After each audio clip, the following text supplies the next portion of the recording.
guys, and welcome back to my channel. Today I'm going to show you how to make this awesome, super easy fall wreath. Supplies you're going to need is this copper wiring, super easy to bend, and then some fall colored foliage and textured stuff that I got from our local Hobby Lobby. I also have E6000, a hot glue gun, some green wire, a pair of pliers, and some green tape. Now this is waterproof floral tape, but I like it because it's green. And of course, some zip ties. These are super important. The first thing you're gonna do is grab your copper wire, and as you can see, it's super bendable, but it's not so flimsy that I'm really worried that it's like gonna get a weird shape over time. Now, if I was doing this like super professionally, I probably wouldn't have just used my hands to bend it, but I kind of like the handmade boho feeling. Using my pliers, it was relatively easy to cut off these pieces. And again, going back in and trying to make sure all of my edges and corners are as straight as humanly possible. And if I was paying better attention, I probably would have cut the lengths a little bit better. But I wasn't, so, you know. So I grabbed my green floral tape. Again, I picked it because it's strong and it's green, so it'll blend in a lot better behind the leaves. I happen to be a huge fan of Magnolia Leaves, but they have to be really, really good fake ones for me to like them. I just like the color combination of the light greens with the dark greens and the gold on the backside, which is why I actually specifically flip over some of these leaves. I really feel like it brings in some of the warm tones that you see during the fall season, and I like the color contrast between the two. Grabbing my little yellow fluffy flower thingy, I decided to layer it between the leaves to add depth and texture. And again, same idea with the feathers to help break up all of the green that we're seeing and really infuse some more warmth into this boho fall wreath. I repeated the same exact pattern on the other side, but I actually reversed the flower and the feather because I felt like I didn't want it to be too matchy-matchy. I wanted to have a little bit of depth, a little bit of difference, but I also didn't want to incorporate too many flowers.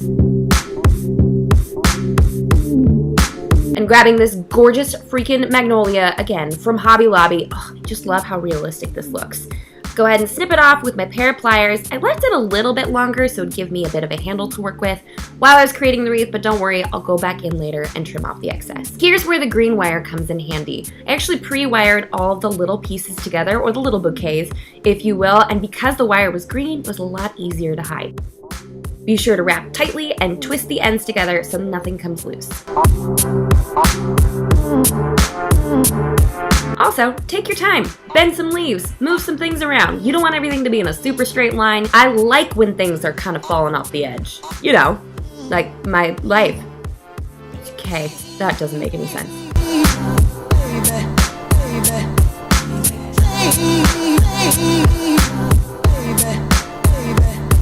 Taking the green wire again, I then secure both of the little bouquets, if you will, together so I have one solid piece to work with.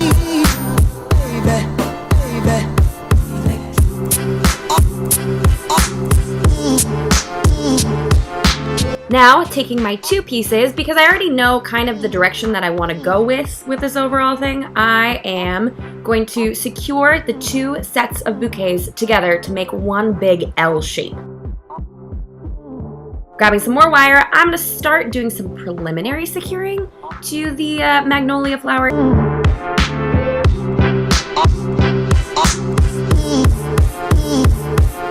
Grabbing my frame, I set my little floral wonderness. That's a thing? I don't know. Man, voiceovers are hard.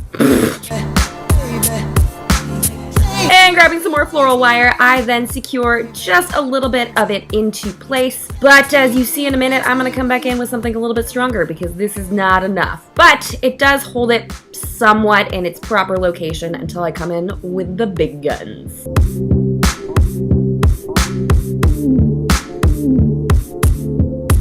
And by big guns, I mean zip ties. Zip ties are everything. Now, if I was smarter, I probably wouldn't have used black, but I just wanted it to match my nails. Just kidding. They're the only ones I could find. Pull your zip ties super, super tight, one on each side of the corner, so you secure all of your little bouquets to your square. As you can see, there's a little bit of a gap going on, but don't worry, I'm going to come back in later and fill that in.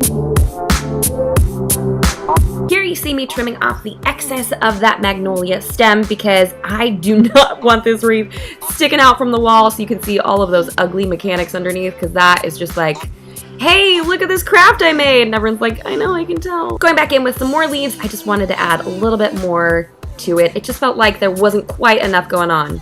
So again, with my trusty green wire, I wrap each piece around extremely tightly. And this time I don't bother securing them to the rest of the bouquets. I figure and hope that'll be enough just to attach it to the frame itself. So there you have it, guys. My bohemian, minimalist, insert all catchphrasey terms here, fall wreath. I hope you guys like it as much as I do. I just love the fall tones. I love the colors. I love that it adds a pop of texture to my front door without being too much. Don't you just love all of those textures coming together? I love the starkness of the magnolia leaves with the softness of those little yellow flowers, and I love how those feathers blow in the wind. I'm probably that creepy person that stands on my own doorstep and just stares at my own wreath.